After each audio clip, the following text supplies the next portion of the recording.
আজকে এই যে পৃথিবীর মধ্যে এখানে মাহফিল, ওইখানে মাহফিল, ওইখানে সভা, ওইখানে ধর্মীয় অনুষ্ঠান, ওইখানে সাংস্কৃতিক অনুষ্ঠান, এই যে এগুলা হচ্ছে, এইগুলাও একটা ফিতনা। এগুলাও কি একটা ফিতনা? মনে করবেন হুজুর ওয়াজ মাহফিলের ব্যাপারে খারাপ বলতেছে। আরে না, আমি ওয়াজ মাহফিল দিছেন, আপনি নিজেই নামাজ পড়েন।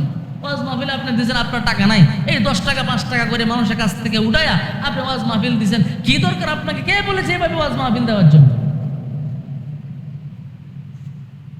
এরপরে কিছু জিনিস অনেক খারাপ লাগে, যেটা মাদ্রাসা ছোট ছোট ছাত্রদেরকে নিয়ে, মাদ্রাসা ছোট ছোট ছাত্রদেরকে দিয়া এভাবে টাকা পয়সা উঠাই, পড়া নষ্ট করে এভাবে টাকা পয়সা উঠাইয়া তারা কি করে বিশাল করে ওয়াজ মাহফিল দেয়। দরকার নাই তো? তোমার ভালো হওয়ার জন্য, তোমাকে ইমানদার হওয়ার জন্য, তোমার ইমান মজবুত করার জন্য তোমার জীবনে একটা মাহফিলই যথেষ্ট ছিল। যদি তুমি মানতে তাহলে জুমার একটা বয়ানেই, খতিব সাহেবের একটা বয়ানেই তোমার জীবন পরিবর্তন হওয়ার কথা ছিল, কিন্তু হয় না। পৃথিবীর মধ্যে এমন কোনো বিষয় নাই, এমন কোনো জিনিস নাই, এমন কোনো বস্তু নাই যেটার অভাব পৃথিবী ভুগতেছে, যেটার অভাব পৃথিবীর মধ্যে আছে। বাট পৃথিবীর মধ্যে ইমানদার আর ভালো মানুষের অভাব পৃথিবীর মধ্যে আছে। এই পৃথিবীর মধ্যে বিশ্বাসওয়ালা মানুষের খুবই অভাব, এই পৃথিবীর মধ্যে আল্লাহওয়ালা মানুষের খুবই অভাব, এই পৃথিবীর মধ্যে ইমানওয়ালা মানুষের খুবই অভাব। এই পৃথিবীর মধ্যে আর কোনো কিছু নাই, অভাব নাই। টাকা পয়সা আপনার কাছে নাই, আমার কাছে আছে।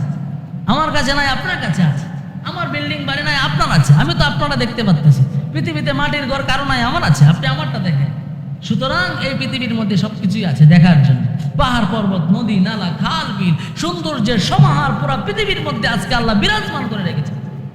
এগুলা দেখার জন্য পৃথিবী আছে। পৃথিবীর সাজসজ্জ, পৃথিবীর সৌন্দর্য পৃথিবীর মতোই আছে, কোনো কিছুর অভাব নাই। আর এগুলা থাকবে কিয়ামতের আগ পর্যন্ত। কিন্তু আমি আর আপনি চলে যাব। এখন আমাদের দরকার ছিল কি? সবচেয়ে বড় দরকার ছিল আমাদের ব্যক্তির ঈমান। এই ঈমান যদি আমাদের ভিতরে থাকতো, তাহলে আমরাও এই পৃথিবীর সৌন্দর্যের সাথে সাথে আমিও ওই পৃথিবীর মধ্যে একজন ফুলের কলি বা একজন ফুল ছিলাম, যেই ফুল ফোটার কারণে আমিও আল্লাহ জান্নাতে যাইতে পারবো। কিন্তু বড় আফসোসের বিষয়, আমরা আজকে এটা হইতে পারলাম না। আল্লাহকে মুখে বলি আল্লাহ এক, কোরআনেও আছে আল্লাহ এক, এটাও বিশ্বাস করি, কোরআনও বিশ্বাস করি, কিন্তু যেখানে বিশ্বাস করার কথা ছিল সেইখানে বিশ্বাস করি না। যদি বলেন হ্যাঁ করি, তো তাহলে যদি আপনি করে থাকেন, তাহলে আপনাকে জুমার সময় পাওয়া যায়, আসরের সময় কেন পাওয়া যায় না? মাগরিবে পাওয়া যায়, এশা কেন পাওয়া যায় না? এশা পাওয়া গেলে ফজর কেন পাওয়া যায় না? কোন আল্লাহওয়ালা আবেদ ব্যক্তি কখনো নিজ ইচ্ছায় আল্লাহর ফরজ ইবাদত তো দূরের কথা, কোন নফল ইবাদত পর্যন্ত সে ছাড়তে রাজি নয়। কোন নফল ইবাদত পর্যন্ত সে ছাড়তে রাজি নয়।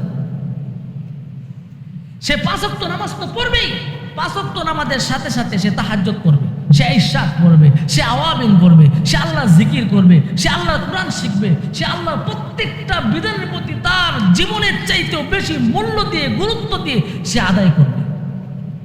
কিন্তু আমরা কি করি না? এগুলোর প্রতি আমরা কোনো তোয়াক্কা করি না। মসজিদে আসি, শুনি, বাস মসজিদ থেকে চলে গেলাম, বাস শেষ হয়ে গেল।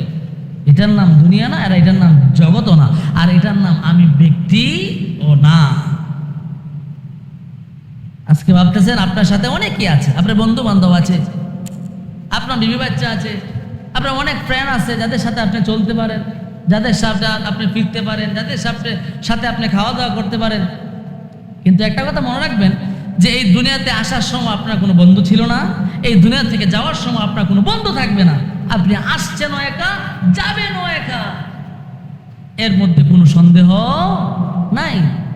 আপনি জানেন, আপনাকে কবরও দিয়া যখন এই আপনার আত্মীয় স্বজন ওয়ারিশগণ যখন সে আপনার কবর ছেড়ে চলে যাবে, ওই পাওয়ের আওয়াজটা আপনি কবরের ভিতরে থেকে শুনতে পারবেন।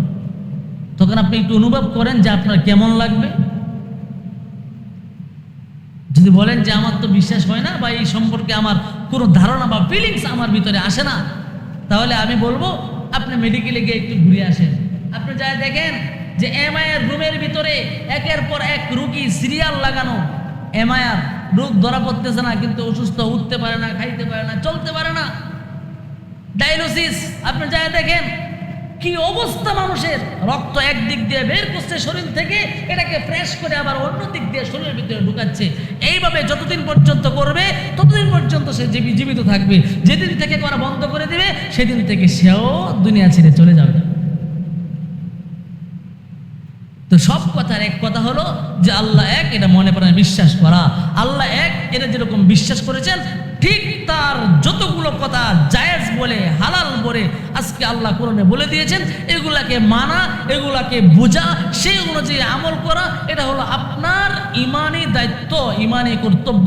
আর যেগুলোকে আল্লাহ নিষেধ করেছেন সেগুলো থেকে আপনি নিজে বিরত রাখা, আপনি বিরত থাকা, আপনার পরিবারকে বিরত রাখা, এটাও আপনার নৈতিক দায়িত্ব।